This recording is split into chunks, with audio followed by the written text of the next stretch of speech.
नमस्कार, स्वागत है आप सभी का केटीजी समाचार में। कई सालों से चल रहे अतिथि शिक्षकों का आंदोलन अब उग्र होता नजर आ रहा है। शिवपुरी जिले में शिक्षकों ने हुंकार भरी है।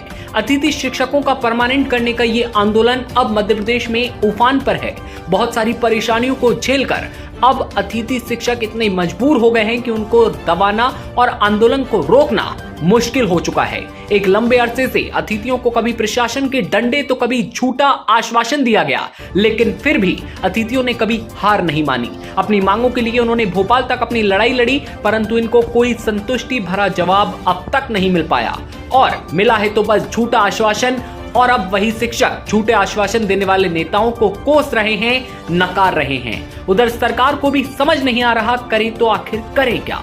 अगर अतिथियों को परमानेंट किया तो वर्ग 2, वर्ग 3 की तैयारी करने वाले विद्यार्थियों का क्या होगा। अतिथि शिक्षकों को दिया जाने वाला 25% आरक्षण से भी अतिथि शिक्षक नाखुश हैं। उनका तो बस यही कहना है कि विभागीय परीक्षा लेकर हमें स्थायी करो या फिर गुरुजियों की तरह हमें भी स्थायी करो और अन्य राज्यों की तरह सुविधाएं उपलब्ध करवाई जाए। अब देखने वाली बात होगी इस पर सरकार क्या करती है। अतिथि शिक्षकों के इस आंदोलन पर क्या जवाब देती है।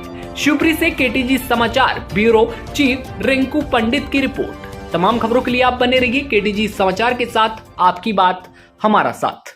मांगे कि जब हमने इतनी सेवाएं दी हैं, सरकार के कहने पर, जिस तरह से एक राजा के कहने पर प्रजा काम करती है, इसी उम्मीद पर हमने भी अपना भविष्य, अपना जो अमूल्य समय था वो दिया है। तो हमने इसी उम्मीद में दी है कि जो सरकार होती है वो नागरिकों के प्रति जिम्मेदार होती है।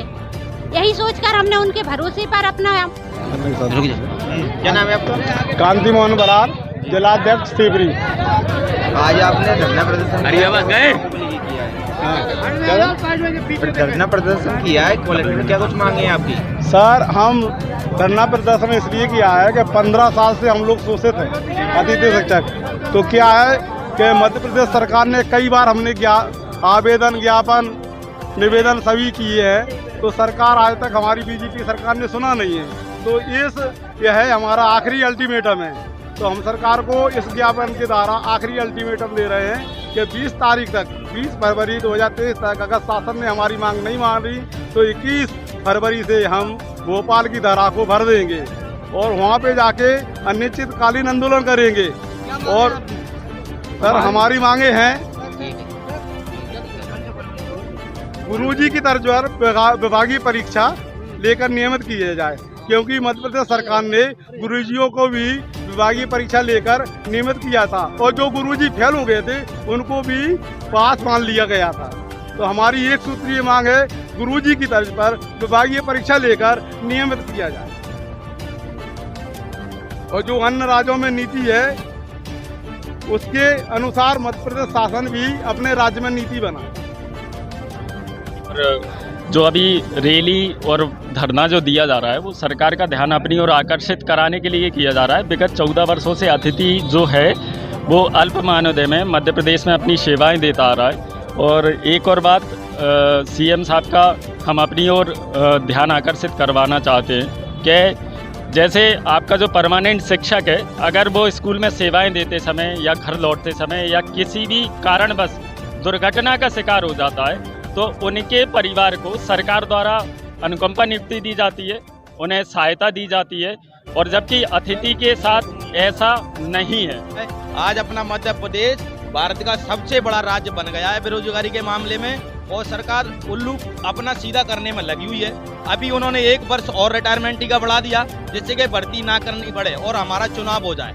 और ये जो शिवराज मामा की सरकार है, मैं कहता हूँ युवाओं के लिए वो किसी देशद्रोही से कम नहीं है। सबसे बुरी सरकार है जो पूरे भारतवर्ष में, वो मामा की सरकार है जिसने युवाओं के साथ छलावा किया है। सीधे सीधे बच्चों को ओवररेज कर दिया, किसी को एक नौकरी उपलब्ध नहीं करवाई। 14 साल से पूरे मध्य प्रदेश को हड़प गए। करप्शन की इतनी मात्रा बढ़ गई है कि जिसका कोई जवाब नहीं। और रही बात हमारी अतिथियों की, तो हम तो खुले मंच से आप बोल रहे हैं, अगर मामा जी हमारी सुनते हैं तो ठीक है, नहीं तो हम उनको सुनवाने की हैसियत रखते हैं। और आगे आने वाले चुनाव में उनको मालूम भी चल जाएगा कि अतिथि शिक्षक होता क्या चीज है। पिछला जब चुनाव हुआ, कमलनाथ की सरकार जो बनी वो अतिथियों ने बनाई थी। तो क्योंकि कांग्रेस में कमलनाथ जी और सिंधिया जी दोनों, सिंधिया जी ने कहा था कि मैं सड़क पर उतर के आऊंगा। मैं 2008 से काम कर रहा हूं, मुझे आज 16 सत्र हो गए हैं काम करते करते सालों में। मैंने शुरू से लेकर अभी तक देखा है जो फायदा कांग्रेस सरकार ने मात्र 15 महीनों में हमको क्या दिया कि सबसे अधिक 25 अंक दिए उन्होंने। 14 महीने में जो 25 अंक दे सकता था वो हमें नियमित भी करने की क्षमता रख रहा था।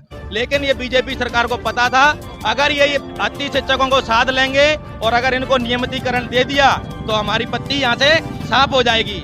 मैं 2 शब्दों में यही कहना चाहता हूँ कि मेरे अति भाई, आज बहुत बड़ी प्रसन्नता की बात है कि आज पहली बार शिवपुरी में इतनी मात्रा में इकट्ठित हुए और आने वाले समय में 21 तारीख को हमारा भोपाल में आने वाला कार्यक्रम है। तो 20 तारीख अल्टीमेट सरकार के पास है। सरकार अगर कुछ फैसला करती है हमारे पक्ष में तो ठीक है, नहीं करती तो 21 तारीख को भोपाल। सिंधिया जी के लिए हम एक ही शब्द बोलेंगे कि सिंधिया जी हम कोई अपेक्षा नहीं रखते हैं, क्योंकि जो आदमी खुले मंच पर आके सबके सामने झूठ बोल सकता है, हम अतियों के साथ उन्होंने छलावा किया। हमें पहले भरोसा दिया कि मैं तुम्हारे साथ सड़क पर उतरूंगा, लेकिन बीजेपी में आने के बाद उन्होंने आज तक अतियों को अपना चेहरा नहीं दिखाया, ना ही उन्होंने कभी आज तक अतियों का मुद्दा उठाया है।